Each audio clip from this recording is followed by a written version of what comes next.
আর ভিতরেটা spray দিয়ে দিন।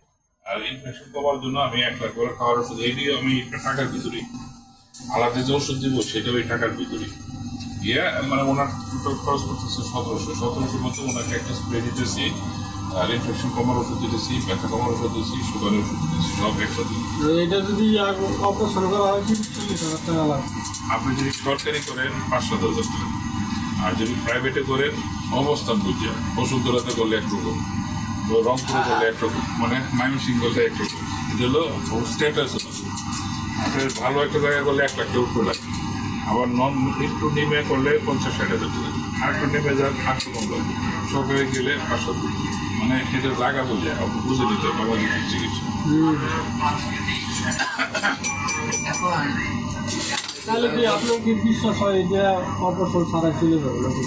স্প্রেটা তো করা এসে এটা ই করার জন্য, পরিষ্কার করার লাগে। পরিষ্কার করার জন্য। আপনার জার্মানি কিছু স্প্রে আছে, ওটা হলো যে যেমন 500 টাকা একটা স্প্রে আছে, ওটা হলো শুধু নাকটা ব্লকটা ছাড়বে, আরাম হবে। আরামের তো দরকার নেই আমার, হোটেলের মেন ওটার জন্য আলাদা। ওটা যখন দিবেন একটু ছাঁচ লাগবে, তো খুব মানে ঠান্ডা কোনো রকমের ছাড়ে না। ছাড়বে কেন? ঠান্ডা লাগে কিন্তু এমন ভাবে লেগে আছে, আমি দেখলাম তো মানে মনে পুজোর বোতল লেগে আছে। দুটো চিটুটা বন্ধ করে রাখছে। আমি আপনার ওই যে অ্যাড দেখে আছি, বুঝতে পারছে? ঠিক আছে। এখন ওইটা কমপ্লিট করার জন্য আমি এখানে আবার খোলাবেলা বলে ওই একটা স্প্রের দাম আছে 700 টাকা, ওইটা দিচ্ছি। পাশাপাশি